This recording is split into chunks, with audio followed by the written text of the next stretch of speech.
Assalamu alaikum, xayrlı akşamlar saygılar телеканалының телесерджілері. Бүгін информацион Prime программасына сейретесіңіз, бағышлаңыз. Вия сіздер үшін студияда мен Гүлсім Халилова çalışам. Bir sonraki yayınımız artık Екүлненді вене ветеке яйынымызға башылаймыз. Сіздерге елімізден келгенже Русия-Украина женкінің кетишатыны ве халқара мейданларда олып кешкен әдістеріне лаф етеміз. Бұл яйын чарчевесінде біздер арби аналитиклер ве халқара аналитиклерінен берабер яйынымызны алып барып, сонкей вазиет ақынды лаф етежекміз ве халқара мейданларда Украинаға дестек севиесі меселері музакире етілежек ве сонкей вақытлары хайдетмеге керек ке бойлы әркес sözde müzakirələr meselesine veylək rekoterevе bu Ukraynada bazı böyle bir rahatsızlıklarga yol aça dep aytsam yalan olmaz. Çünkü bu gibi şeyler Ukrayna için elbette ki çok faydalı değildir ve Ukrayna'nın mında maksadı 91 sınırlarına çıkmaktır. Yani bütün topraklarını işgalcilerden kurtarmaktır. Ama bir taraftan Garbi ittifakdaşlardan böyle fikirler ifade etilgeni vakit işte silah verilmesi devam edecek mi yok mu degen sualler meydanga kele dostlar ve elbette ki bunlar insanlarımızı ve bizlerini de aynı zamanda rahatsızlatta. Bu yayın çerçevesinde biz Ukrayna tilinde laf edecekmiz ve o sebepten Україн тіліне кечею. Вітаю в ефірі телеканалу АТР. Ви дивитесь інформаційно-аналітичну програму Prime. Для вас працюю я, Гульсум Халілова, і протягом цієї години ми будемо говорити про перебіг російсько-української війни, про те, що відбувається на міжнародній арені з точки зору підтримки України, подальшої підтримки України, що відбувається на, в тому числі, Близькому Сході, як це впливає на російсько-українську війну, те, що відбувається зараз на території Російської Федерації, зокрема в Курської області та інше. І говорити ми будемо з гостями, які приєднуються до нашого ефіру. І я рада привітати пана Володимира Дубовика, директора Центру міжнародних досліджень, доцент кафедри міжнародних відносин Одеського національного університету. Пане Володимире, вітаємо вас. Салям алейкум. Добрий день, вітаю. Так, добрий день. Пане Володимире, я б хотіла почати з останньої новини. Ось буквально там 10 чи 15 хвилин тому наші українські телеграм-канали опублікували новину, що Білий дім там занепокоєний ситуацією, яка зараз відбувається в Курській області, і вони там запросили пояснення того, що там відбувається. Як ви оцінюєте ці новини? Чи це може повпливати на наші відносини з нашим основним, можна так сказати, партнером? Ну, я думаю, це залежить трохи від того, які пояснення будуть надані українською стороною для Вашингтону. Я думаю, що в Вашингтоні вони, мабуть, не в захваті від того, що українські війська, ну, як виглядає так, що перейшли кордон і трохи просунулися всередину російської території. Як ми знаємо, адміністрація Байдена завжди дуже уважно ставилася до можливих сценаріїв, можливих ескалацій з боку Росії, і ну, це може з їхньої точки зору можливо призвести до ескалації з боку Росії, хоча ми неодноразово ставили під сумнів таку тезу і такий підхід, що в принципі закидаючи таке запитання, що може Росія зробити з точки зору ескалації конфлікту, окрім, власне, задіяння зброї масового враження. Тому я думаю, що треба просто пояснити, що ми там робимо, якщо ми там щось дійсно робимо, і пояснити, яким чином все зв'язано з загальною стратегією оборони України, ведення військових дій на фронті. Тому, я думаю, мабуть, американців така відповідь влаштує або не влаштує. Я думаю, що ми згодом побачимо, що саме буде ще відбуватися. Ну, я думаю, що додатково це виклик для адміністрації ще й тому, що там готується до ескалації насильства на Близькому Сході. І тому мати дві таких серйозних кризи одночасно, це для Вашингтону, мабуть, найкращий варіант. Але думаю, що треба почекати трохи і подивитися, як це буде. Ну, тобто це все укладається, можна так сказати, в парадигму США, що не можна там бити по території Російської Федерації, там західною зброєю і так далі, і там напад на безпосередньо території РФ, це теж для Заходу і, зокрема, для Сполучених Штатів не ок.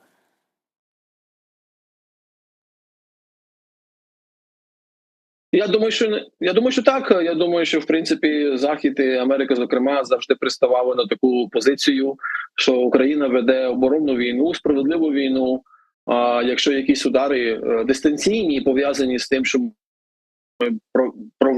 впроваджуємо таку оборонну війну, це нормально. Але якщо доходить справа до переходу через кордон на територію Росії, а якщо це дійсно регулярні українські війська, то тоді виникають запитання в Вашингтоні, бо воно не вкладається в таку позицію, що ми підтримуємо Україну, тому що Україна просто-напросто нічого більше не хоче, а крім того, щоб повернути свої території і землі, які зараз наразі окуповані Росією. Угу.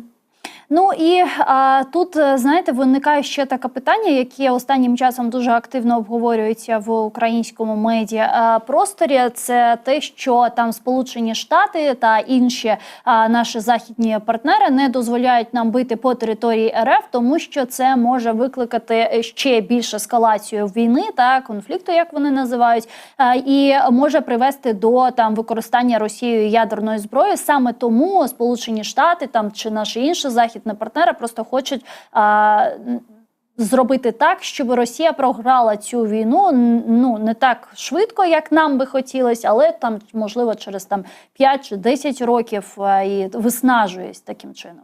Чи дійсно це так, на вашу думку? Ну, я, власне, про це вже говорив. Мабуть, не дуже добре було зі звуком, бо я бачу, що є технічні якісь складнощі. Я вас чую, але не я дуже. говорив про те, що американська адміністрація Байдена побоюється можливої ескалації з боку Росії. І це є дійсно важливою, принциповою складовою їхнього підходу до цього конфлікту. Вони дуже обережно підходять до того, що робить Україна, що вони надають Україні, що Україна може робити з американською зброєю. І цей підхід ніколи не змінився. Лише червоні риси і червоні лінії потрохи просувалися щодо зброї, яку нам давали. Ну і щодо використання зброї також ми пам'ятаємо, що наприкінці весни цього року нам дозволили бити по військових об'єктах російських на території Росії, але лише тих, які безпосередньо поруч з кордоном знаходяться і тому задіяні в атаках на українську територію. Щодо здійснення якихось операцій військових на території Росії більш віддалених від кордону українсько-російського, то тут американська позиція формально поки що не мінялася. А чи може вона змінитися і що потрібно статися, щоб ця позиція вона була змінена? Я думаю, що дозволу на якісь наземні операції українських військових збройних сил на території Росії, я думаю, що ми ніколи не отримаємо. А щодо дистанційних ударів американською зброєю по об'єктах на території Росії, які більш віддалені територіально і географічно від кордону, то думаю, що тут потихеньку еволюція може бути дискусії всередині Білого дому. Хоча, в принципі, наразі я так відчуваю, що американці для себе вирішили, що вони достатньо вже зробили для України, і якісь нові дозволи не думаю, що є на порядку денному. Хоча, можливо, що я помиляюся, і все ж таки якась еволюція всередині Білого дому, дискусії тут відбувається з цього приводу. Ну, ми намагаємося роз'яснити нашим американським друзям, що з цих баз різних наносяться удари, відбуваються удари по українській території, тому для нас дуже важливо щось щодо того робити.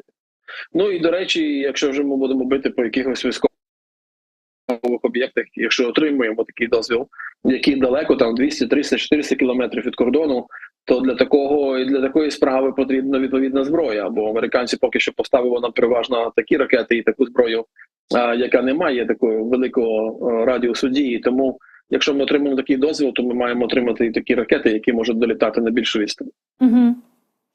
Ну, якщо продовжувати тему з США та і говорити про зміни, які нас можливо очікують, це осінь, та і дуже багато експертів зараз кажуть про те, що поки ми знаходимося в такої стагнації, і вона може змінитися після виборів президента США.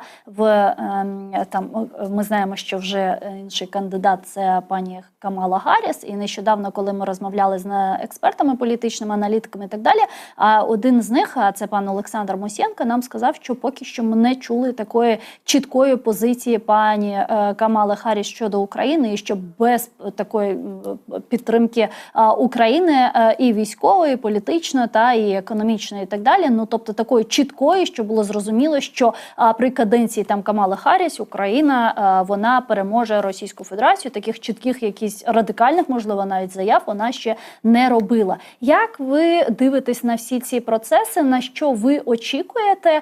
Чи дійсно, якщо прийде Трамп, як кажуть дуже багато там і представників громадянського суспільства, це буде для нас погано, а якщо прийде Харріс, то навпаки, це буде для нас ок, це буде круто, і вона буде продовжувати політику Байдена, і, можливо, навіть буде більш радикальнішою. Чи ні? Ось які ваші очікування? Ну, тоді три моменти такі. Перший момент такий, що ніяких заяв зараз про це від Харріс ми не дочекаємось, оскільки вона є складовою частиною невід'ємної адміністрації президента Джо Байдена і працює в цій адміністрації. Позиція та політика цієї адміністрації визначена чітко щодо війни Росії проти України, і тому Харріс не має ані необхідності, ані навіть права висловлювати якусь іншу позицію, яка б відрізнялась від позиції адміністрації загалом. Бо поки що, як ми розуміємо, і до виборів початку листопада, і до зміни президента наприкінці січня наступного року президентом США залишається Джо Байден, він визначає політику. І тому для Харріс було б по меншій мірі не етично навіть висловлюватися з цього.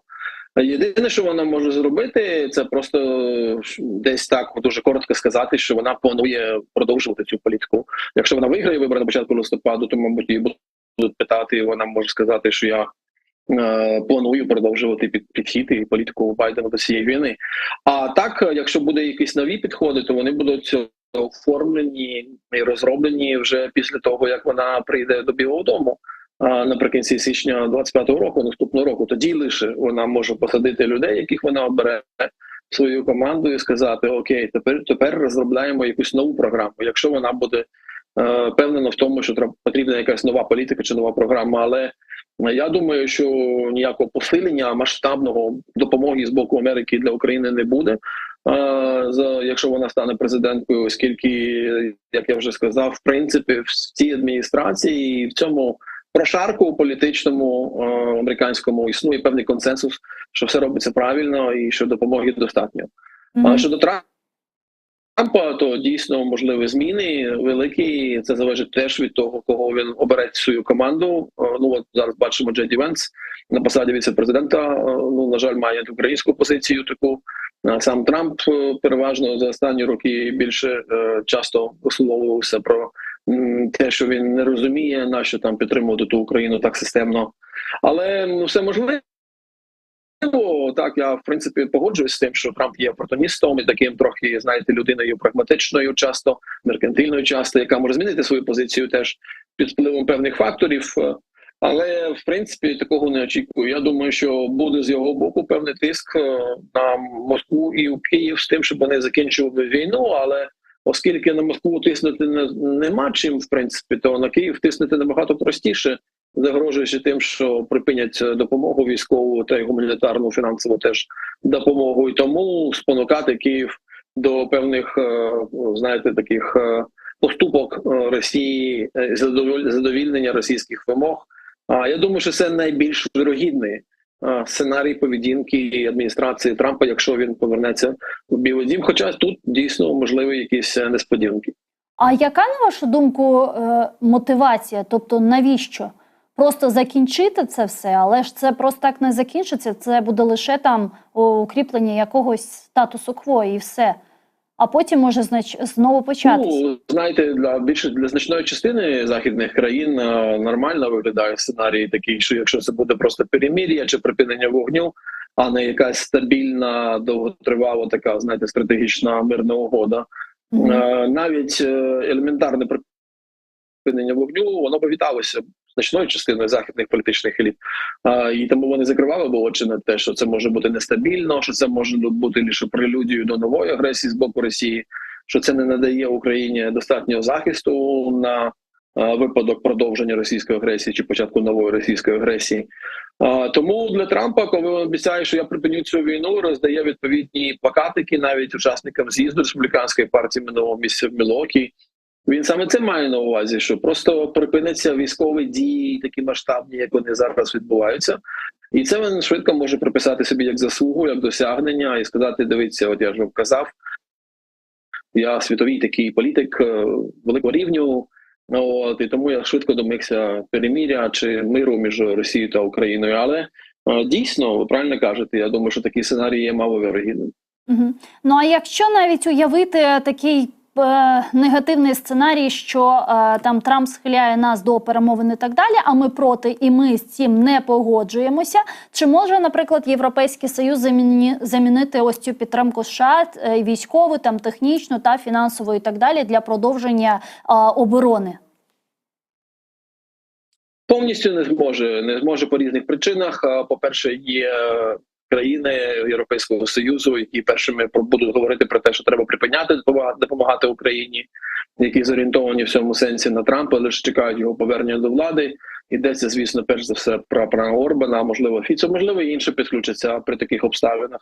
Я думаю, що Європа буде трохи збита з пантелику, коли Трамп повернеться. Якщо Трамп заявить про те, що ми припиняємо підтримувати Україну, то це призведе до такого серйозного розколу в Європі. Ну і в Європі все ж таки немає відповідних військових ресурсів, таких запасів зброї. Навіть в Америці є проблеми з запасами зброї, їх не вистачає для того, щоб надати Україні. А в європейців проблеми ще гірші.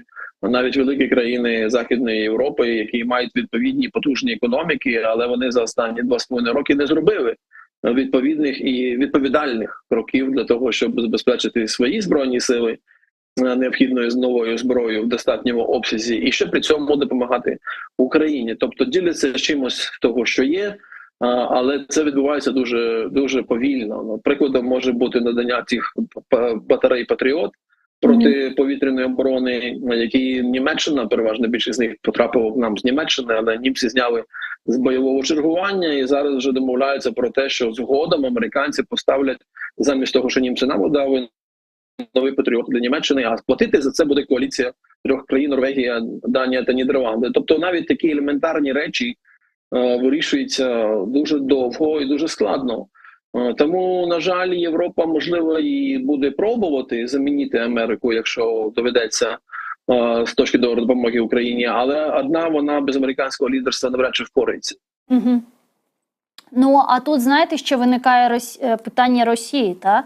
Ну, тобто, чи потрібно це Росії, це припинення, цей статус-кво, бо чи навпаки вона не використає цю ситуацію, щоб просунутись, наприклад, та? Коли там буде Трамп там щось скаже про перемовини, чи скаже про те, що все, ми там не надаємо вже більш зброю і так далі, чи не буде це використано? Так, я думаю, що можливо різні сценарії, можливо навіть таке, що дійсно Трамп закликає до перемир'я, припинення вогню, а Росія продовжує тиснути. І тоді, до речі, це може теоретично призвести до того, що Трамп буде обурений, і тоді скаже: ну, раз Росія не прислуховується до мене, то давайте ще, що ми можемо там ще Україні надати, яку допомогу, яку зброю. Можливий такий теоретичний сценарій, але скоріше за все, я думаю, що Росія зараз теж трохи виснажена, чесно кажучи, незважаючи на всі свої потуги просунути лінію фронту, але на той момент, коли Трамп, можливо, повернеться до Білого дому, буде ще більше виснажена як українська армія, так і російська армія. Тому, в принципі, для Путіна його максималістська, така максимальна програма максимум, якою висуває анексія 4 регіонів українських, це, в принципі, те, що його цілком задовольнить. Нас ні, а його так. І я думаю, що, в принципі, він буде готовий до такого закріплення статусу-кво на якийсь доволі тривалий час. Ну і завершуючи тему з Сполученими Штатами, ми говорили про пані Камалу Гарріс і про її команду. Вчора стало відомо, що вона обрала собі віце-президента, та це, нагадайте мені його ім'я, це губернатор штату Міннесота Вольц, так. Тім Вольц, так, все пам'ятаю. Так, Тім Вольц. А що це за людина, чи проукраїнська ця людина, що нам про неї відомо? Людина абсолютно проукраїнська, вона підтримує більшість демократів, які мають таку консенсусну позицію, що Україну треба підтримувати. Вольц бував в Україні навіть протягом цієї тривалої війни, масштабної війни російської, і неодноразово висловлювався на підтримку України. Тому тут ніяких суперечок не можна очікувати. Я думаю, що людина з іншими поглядами, по-перше, було б важко знайти серед потужних фігур в рамках демократичної партії. А по-друге, його точно таку людину з іншими поглядами не покликали би, бо це важливе питання, бо про війну говорять в американському виборчому процесі з обох сторін, республіканці і демократи. І обговорює преса, обговорюють експерти. І тому не можна було би уявити, що Гарріс з проукраїнською позицією може позвати до себе в пару, в тандем якусь людину, яка б мала іншу позицію. Тому так, губернатор Волц, він однозначно є людиною, яка вірить в те, що потрібно і надалі надавати підтримку Україні. Ну і, пане Володимире, ще одне дуже важливе питання, яке я б хотіла встигнути з вами обговорити, це про те, що ви вже згадали на початку нашого ефіру, та все те, що відбувається зараз на Близькому Сході між Ізраїлем, Палестиною, потім Ізраїлем, Іраном, Ізраїлем, Ліваном, Хамас, Хізбола і так далі. І останні дні ми бачимо дійсно ескалацію таку серйозну на Близькому Сході. Очікується навіть там напад Ірану на Ізраїль наразі. Ось як це, на вашу думку, впливає на Україну, на російсько-українську війну та, надзвичайно, підтримку України з боку наших західних партнерів? Чи, можливо, це навпаки якось не впливає? Воно не може не впливати. Перш за все, це відволікає увагу від війни Росії проти України з точки зору світової громадської думки, бо люди більше звертають увагу зараз на Близький Схід, ніж на Україну і Росію, і що там відбувається. Другий момент – це просто навіть перенаправлення грошей і певних бюджетних сум від західних країн, зокрема Америки. Їм треба зараз вже дивитися, що вони дають Ізраїлю, що Україні, яку зброю дають. Іноді навіть бувають суперечки, бо таку саму зброю потребує одночасно як Україна, так і Ізраїль, скажімо, і тому треба вирішувати, кому дати першими. І ще один такий момент, що всі намагаються зрозуміти, яким чином ця війна повернеться, чи це буде тривала війна, чи буде один якийсь короткий удар від Ірану. Кілька місяців тому була така ситуація, коли Іран зробив такі удари, і тоді західні країни, зокрема Америка, допомагала Ірану відбитися. У нас в Україні були запитання щодо того, чому в одному випадку допомагають, в іншому не хочуть допомагати. Очевидно, через те, що Іран не так бояться, як Росії, як глобальний сверхдержави з ядерною зброєю. Тому Ізраїлю допомагають, а Україні в такий спосіб не допомагають. На жаль, не зважаючи на те, що є пропозиція навіть збивати російські ракети, скажімо, ракетами, які будуть випускатися з території країн НАТО. Але, скоріше за все, ця ідея нікуди не піде. Тому, повертаючись до ситуації на Близькому Сході, тут важливо маневри всі ці, бо ми розуміємо, хтось розуміє, хто ні, що є і ось вісь зла. Москва, Тегеран, і відповідно від Тегерана вже до Хезболи, до Хамасу і таке інше. І треба це розуміти. Треба розуміти навіть, зокрема, це ізраїльському керівництву. Але ми знаємо, що пан Нетаньяху, він дуже уважно, обережно ставиться до цього і все ж таки зберігає свої особливі стосунки з Путіним, навіть на тлі того, коли він бачив, що між собою Іран, головний ворог Ізраїлю, з одного боку і з іншого боку Росія постають як важливі партнери і союзники навіть між собою.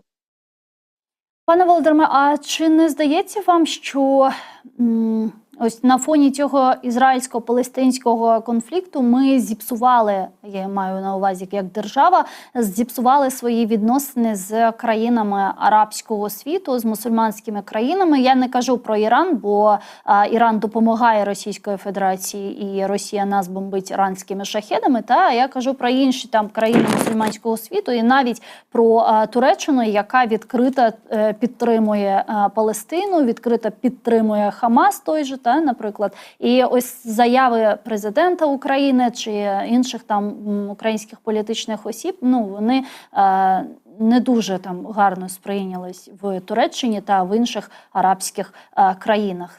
Наскільки це нам заважатиме в майбутньому? Дивіться, всі інші, хто приймають якісь рішення, вони виходять зі своїх національних інтересів. У нас є свої національні інтереси, і головний інтерес зараз в тому, щоб не програти цю війну, щоб втримати Україну щоб в нас збереглася наша незалежна держава і суверенітет. І через призму цього ми і виходимо з цього, що ми робимо, і ті заяви, що ми робимо. Тому кому щось це не подобається, ну нехай не подобається. Тут інший приклад щодо Малі, Туарегів і розрив дипломатичних відносин ініційований урядом Малі з Україною. Але для нас, ви знаєте, не так же важливо все ж таки, щоб нас любили там на південь від Сахарського регіону.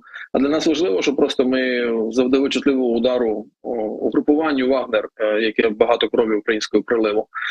Так і тут, в принципі, ми намагаємося тримати діалог, і найбільш адекватні наші партнери в арабському світі розуміють, в якому стані зараз знаходиться Україна. Розуміють, що ми залежимо від західної підтримки, зокрема американської, розуміють, що через призму спеціальних особливих стосунків відносин між Америкою і Ізраїлем ми не можемо теж займати якусь антиізраїльську позицію. Розуміють і те, що є певна симпатія велика в українському суспільстві, яка проявилася після подій 7 жовтня минулого року, але згодом, до речі, по мірі того, як люди в нас побачили, що лється кров, зокрема і палестинців, вже доволі довго, після того жахливого дня 7 жовтня 23-го року, то і в Україні потрохи змінилося, я думаю, що думки про те, що це за війна, і я думаю, більшість українців, якщо її сьогодні спитати, то теж пристануть на думку, що краще б її швидше припинити. А більше того, навіть в ізраїльському суспільстві є така думка, що дуже важко і продовжувати, тим більше, якщо підключиться ще активна Хезболла та Іран безпосередньо, то Ізраїлю буде дуже важко на 3 фронти, можна сказати, воювати. Тому ситуація тут динамічна. Я думаю, що якісь речі ми робимо від того, що просто віримо, що це правильно, справедливо, морально, чесно. Якісь речі робимо від того, що вони нам мають допомагати не програти в той війні проти Росії, але тому, що хтось, врешті-решт, в кінців лишається незадоволений нашою позицією, чи нашими заявами, чи нашими висловленнями нашої позиції. Ну що ж, світ такий складний, особливо зараз для нас, що ми не можемо дозволити собі таку позицію, яка просто подобалась всім. Ну і ви згадали про африканський континент, і ще, знаєте, дуже цікава історія з Венесуелою, з латиноамериканською країною, в якої там пройшли нещодавно вибори, і багато медіа пишуть про те, що Мадуро знову ж сфальсифікував ці вибори і так далі. І з'явилось останнім часом багато статей щодо ситуації там, і що можливої диверсифікації Європи, газу, там, нафти через Венесуелу, бо Венесуела останнім часом йде на якісь там поступки Сполученим Штатам, наприклад, Мадуро, ми знаємо, що в цьому році він там дозволив опозиційним кандидатам прийти там та зареєструватись на вибори і так далі. Як ви розглядаєте цю всю ситуацію? Чи дійсно Венесуела в майбутньому, можливо, зможе там налагодити свої стосунки, можливо, з Америкою чи з Європою, і Європа зможе диверсифікуватись від російської нафти і газу через Венесуелу? Тут кілька моментів. Для Європи, в принципі, не потрібна венесуельська нафта, тому що є і американська нафта, є і нафта з Перської затоки. Щодо газу, те ж саме американський газ вони постачають поріднений газ. І тому, в принципі, я думаю, що тут не треба їм чекати лише Венесуели. Поступки були, скоріше, з боку західних країн, зокрема Америки, з очікуванням того, що Мадуро проведе чесні і відкриті вибори, але цього не відбулося, тому зараз знову замерзають відносини, знову немає поступок, але скоріше є тиск з боку американської влади на Мадуро і невизнання Мадуро як нового лідера, легітимного лідера Венесуели. Тому, в принципі, ми готуємося до нового витка напруження тут, але треба вже розуміти, що в принципі то він Мадуро вистояв лише завдяки підтримці Китаю, Росії, Ірану, того самого, якби не вони, то просто допомоги якихось регіональних партнерів, там Нікарагуа чи Куби, було б точно недостатньо. Тобто Мадуро продовжує залишатися в клубі диктаторів. Так, зрозуміло. Дякую вам дуже. Так. Дякую Все дуже, добре. пане Володимире. Чохсаглен, що знайшли час та приєднались до нашого ефіру. Володимир Дубовик був з нами на прямому зв'язку, директор Центру міжнародних досліджень, доцент кафедри міжнародних відносин Одеського національного університету. Ну а другу частину нашої програми ми в цій частині будемо говорити про військову звичайну складову. І хотіла б я продовжити тему з Курської області, бо там російські пропагандисти і так звані воєнкори заявляють, що українські сили, які увійшли в Курську область РФ у ніч на 6 серпня, закріпилися в прикордонній зоні. Українська сторона подій в Курській області наразі не коментувала. Зокрема, телеграм-канали, близькі до Міноборони РФ, повідомили, що підрозділи ЗСУ нібито зайняли села Ніколаєве-Дар'їна, Свердлікове і Дар'їна в Суджанському районі Курської області. А також стверджується, що війська України намагалися взяти під свій контроль трасу Рильськ-Суджа. Пропагандисти стверджують, що українські військові просунулися у напрямку до західного передмістя Суджі, де за непідтвердженими даними тривають бої. Крім того, бої йдуть у прикордонному хуторі Олешня. За іншими даними, українські військові перебувають у населених пунктах Дар'їна, Свердлікове, Гоголівка, Гончарівка, а в Олешні захисники України взагалі під свій контроль взяли російські опорні пункти. Ці та інші питання ми будемо обговорювати з паном Павлом Лакійчуком, керівником безпекових програм Центру глобалістики «Стратегія-21». Вітаємо вас, селям алейкум. Салям. Добрий вечір. Добрий вечір. Так, дякую, що приєдналися до нашого ефіру. Я б, ви знаєте, хотіла почати з такого короткого запитання. Що відбувається в Курській області за вашими аналізами? Чи слідкуєте ви за тим, що там зараз? Слідкувати слідкую, от коментувати не знаю. У нас такий взагалі принцип, поки наше військове командування не прокоментує ситуацію, не варто туди свої слова закидати, тому що може це якось негативно вплинути на інформаційний фон. Тим не менше, в цілому ситуацію можна характеризувати. Так. І тут треба повертатись, певно, до травня місяця, коли росіяни розпочали операцію вторгнення на Харківщині. В травні місяці цього року почалося формування, з початку року почалося формування їх угруповання «Північ». Це фактично більша частина Ленінградського військового округу, в нас сформованого, сконцентрували вздовж нашої Чернігівської, Сумської і Харківської областей і почали нависати. А потім заяви Путіна, пам'ятаєте, про санітарний пояс тощо. І згодом прорив в Харківську область ворога. Напередодні, там десь за тиждень чи два, генерал Буданов коментував ситуацію тоді в березні. І мова йшла про те, що, за його оцінкою тодішньою, він передбачав російське вторгнення на Харківщину, але дещо, можливо, помилявся, обстановка змінюється з часом, про її перебіг. Говорив, що там вона буде тривати не тривалий час, і основний епіцентр подій швидше за все переміститься до Сумської області, тому що якраз в районі Суджа і близлежащих районів формується потужне угруповання противника.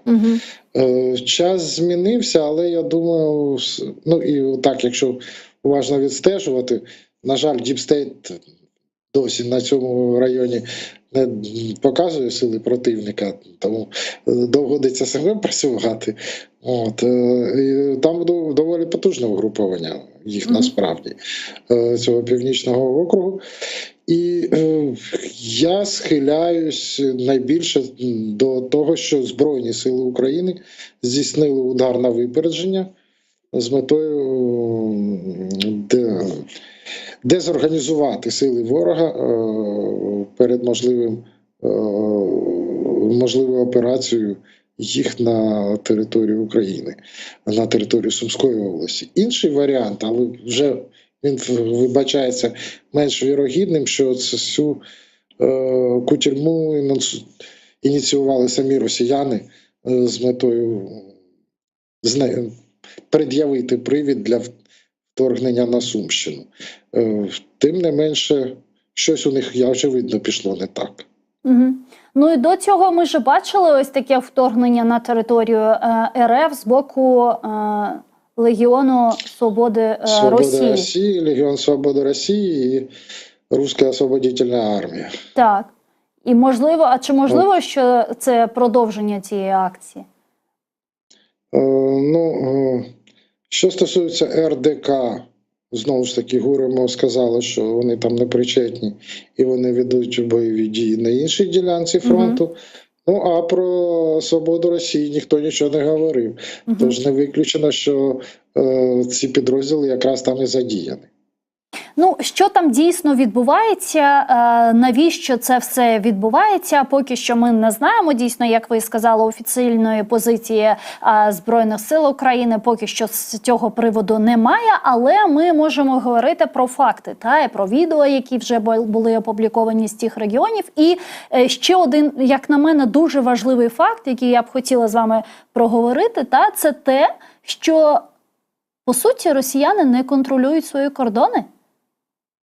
А як? Не тільки кордони, коли ти готуєшся нападати, ти менше думаєш про оборону. І така класична ситуація.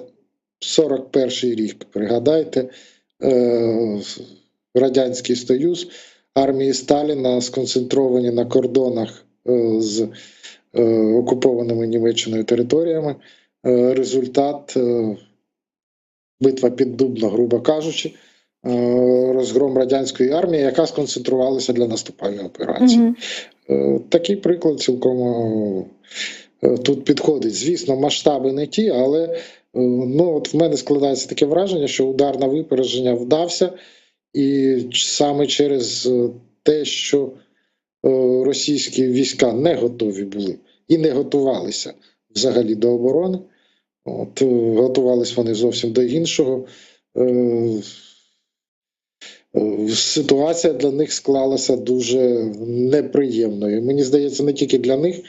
Вище військове керівництво, вище політичне керівництво Росії там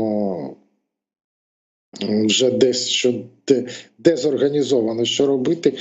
По те, як міняються наративи в російських ЗМІ протягом дня, очевидно, що там не зовсім розуміють, як це подавати і взагалі, що робити далі.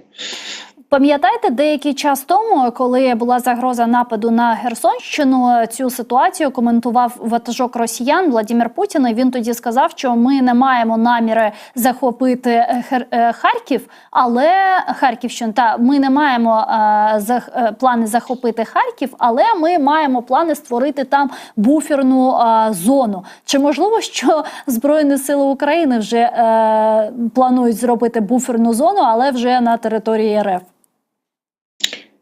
Я такий варіант розвитку подій не виключаю, тим більше, що там ціла низка критичної для нас інфраструктури, судженої, напевно, не просто, не тільки військові це слово знають, і не тільки історики, що там була у нас це історичні українські землі, там козацькі, що там сотні наші були.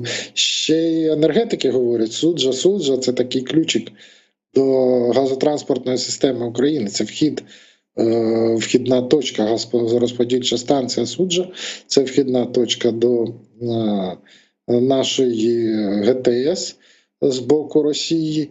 І от зараз, якщо вірити російським паблікам, ще раз повторюсь, якщо вірити російським паблікам, то вона під охороною зараз перебуває Збройних сил України. А таке ще запитання, пане Павло, як ви вважаєте, чи зможемо ми утримати цю територію в руках і надалі там залишатися, чи ні? Чи такої мети немає?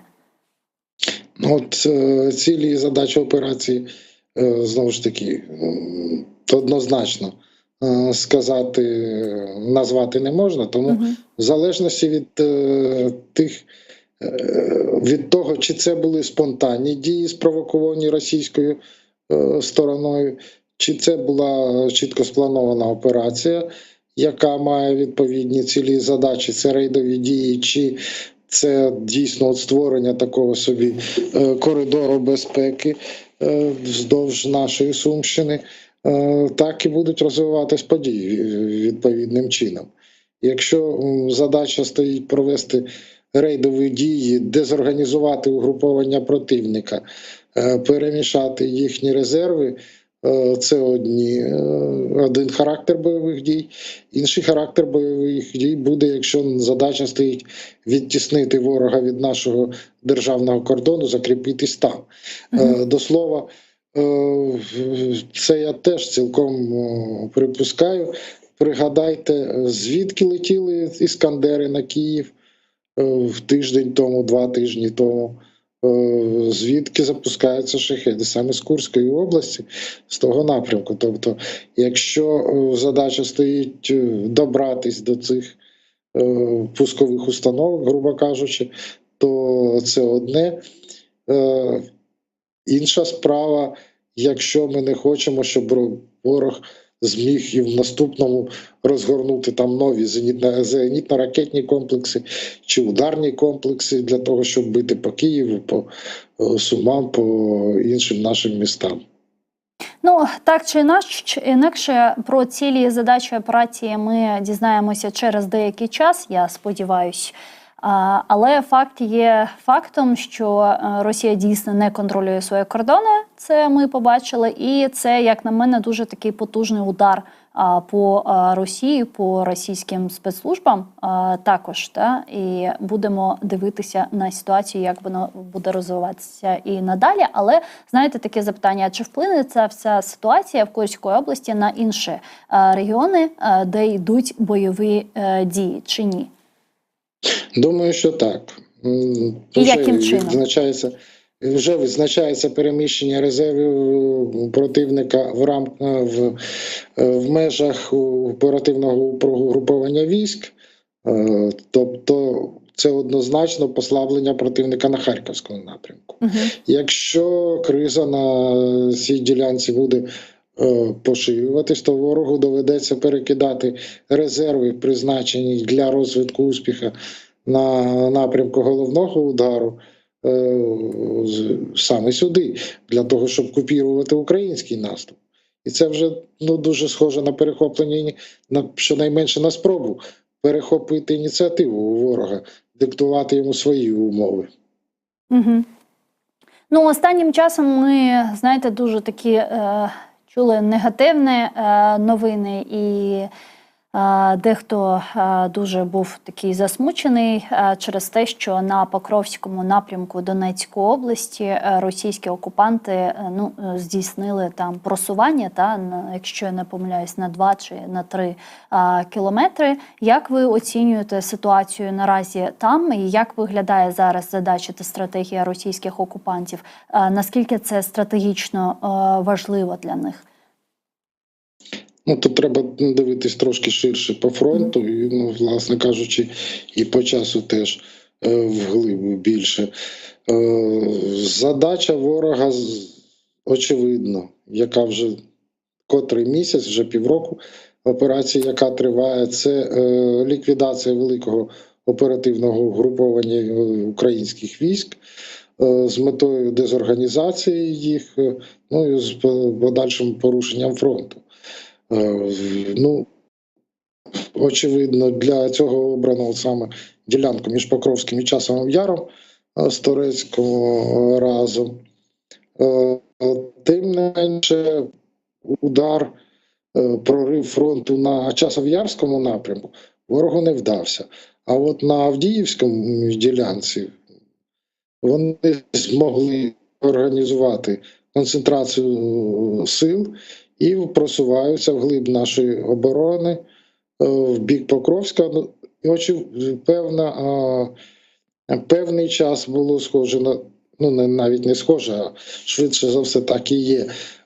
Росіяни ставили за мету перерізати трасу Покровськ-Константинівка-Часів Яр для того, щоб припинити постачання, обрізати тили нашому групованню військ, які вони хотіли б охопити. Тим не менше, там лінія фронту дещо стабілізувалась останнім часом, і вони перенесли напрямок головного удару безпосередньо на Покровськ. Власне кажучи, перерізати трасу чи знищити, захопити сам логістичний вузол великий, який живить ці напрямки, це, напевно, навіть для них вигідніше буде це здійснити. Тим не менше, наші війська стримують на інших ділянках фронту ворога. І саме головне, що прорвати фронт не вдалося, фронт не обрушився. Він прогинається, але тримається. Дуже важка ситуація і на Торецькому напрямку, особливо в районі Нью-Йорку, це на південь від Торецька, де ворог, не маючи серйозного успіху у фронтальних атаках, він намагається зайти з флангу, власне кажучи, таким чином підрізавши Торецьк, примушуючи ті підрозділи, які там тримають оборону, зрештою відступити.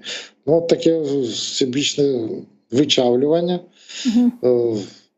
Це не цілеспрямована тактика ворога. Це тактика, що в нього виходить. Замість швидкої маневреного наступу, таке видавлювання обумовлене стійкістю наших військ.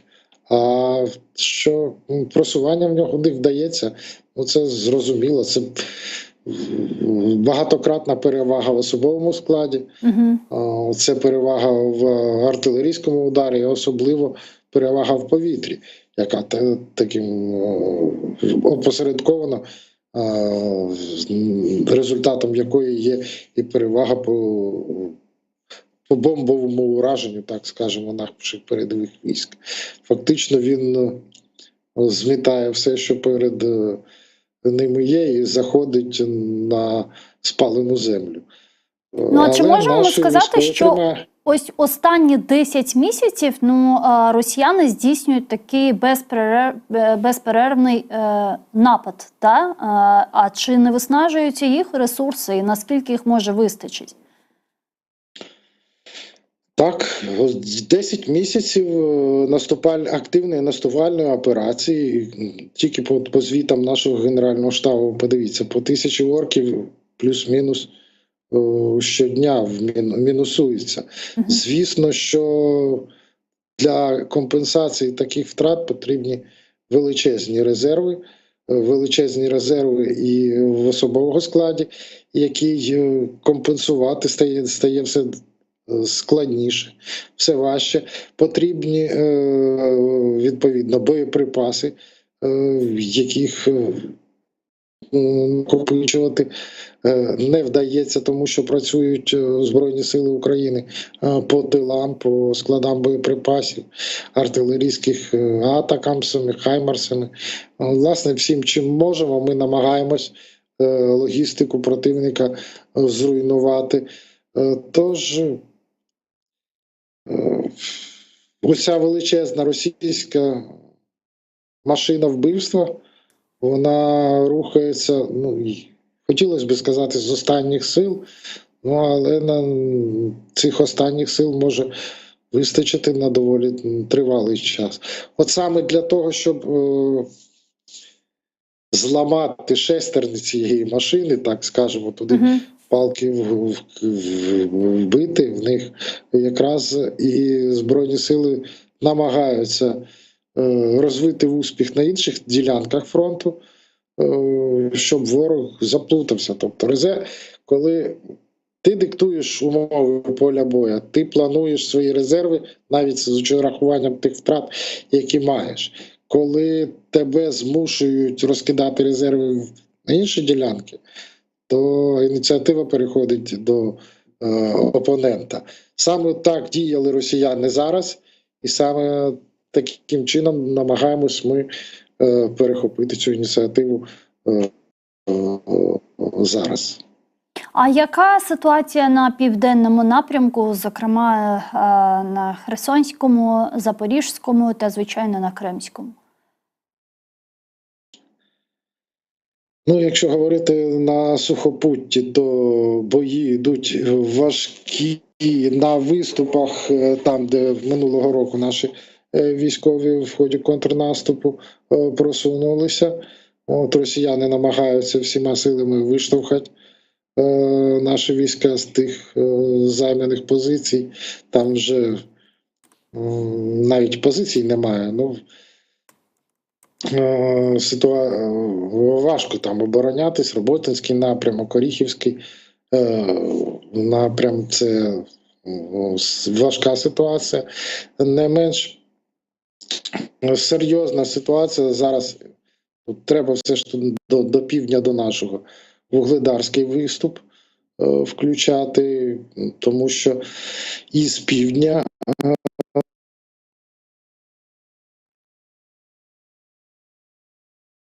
Алло? Пане Павло, я вас, на жаль, не чую. У нас якісь технічні проблеми, які ми зараз, я сподіваюся, виправимо. І пан Павло Лакійчук доєднається до нашого ефіру знову, керівник безпекових програм Центру глобалістики «Стратегія-21». Ми з ним говорили безпосередньо, обговорювали ситуацію на Курському напрямку і про те, що там зараз відбувається, і говорили про південний напрямок Запорізької, Херсонської та інших областей, а також про окупований Крим і, можливо, операцію на окупований півострів. Пане Павло, та я вас зараз чую. Так, у нас буквально 2-3 хвилинки, будь ласка. Так. Ну, скажімо так, що зараз маємо успіхи на тактичні успіхи в гирлі Дніпра і Дніпробузькому лимані. Наші розвідники б'ють ворога на тендрі, на Дніпровських островах. Ну, а успіхи наших ракетників в Криму, ну, про це, певно, говорять всі українці. Знову Ростов-на-Дні, вже вдруге. От, знищуємо ворожі кораблі в Севастопольських бухтах, наносимо удари по ворожим аеродромам, Сакі, Гвардійське, Більбек. Ворог вимушений поступово відходити на схід Криму до Керчі, до Феодосії, на Кіровське, на Багірово. Ну, зрештою, рано чи пізно їм доведеться тікати всім далі на російське узбережжя. Дякую вам дуже. Чохсагон, що знайшли час та приєднались до нашого ефіру. Сподіваюсь, зустрінемось ще в інших програмах телеканалу АТР. Тешекюрлер. Павло Лакійчук був з нами на прямому зв'язку, керівник безпекових програм Центру глобалістики «Стратегія-21». Ну, а я, на жаль, вже повинна завершувати цей ефір, але ви не перемикайтесь, залишайтесь першим кримсько-татарським телеканалом АТР, бо надалі вас чекає інформаційна програма «Заман». Наші журналісти розкажуть вам про останні події на території тимчасово окупованого півострова Крим. Ну а ми вже зустрінемось з вами завтра в ефірі телеканалу АТР з 17 до 19. Кожен день ми маємо 2 години прямого ефіру, де в рамках цих ефірів ми говоримо українською та кримсько-татарською мовами з експертами, аналітиками, правозахисниками, народними депутатами та іншими активістами, які приєднуються до нашого ефіру. І говоримо ми, звичайно, про перебіг російсько-української війни, про перспективи деокупації наших окупованих територій, зокрема про перспективи деокупації тимчасово окупованого півострова Крим. Sevgili arkadaşlar, ATR telekanalının ekranları başından ayrılmanız, elimizden gelgence Erkun 2 saat canlı yayın alıp barıp sizlerge sonki aktual haberler hakkında tarif etemiz, anlatamız ve bu haberlerinin analizlerini yapmağa tırışamız ve bizim için mühim olgan yayınlarımızın iki tilde de çıkması, hem Kırım Tatar tilinde çıkması, hem Ukrayn tilinde çıkması. Studiyada sizler için men Gülsüm Halilova çalıştım ve meslektaşım Alder Bey Muzdurdabayev de bazen yayınlarımızga hoşula ve onun beraberlikte prime programmaları АТР телеканалының yayınlarında devam etmektedir. Şimdi ise muhabirlerimiz sizlerge Zaman informasyon programması çerçevesinde sonki aktual meraklı haberlerini anlatacaktır. Bizlerini seyretiniz. Görüşkence.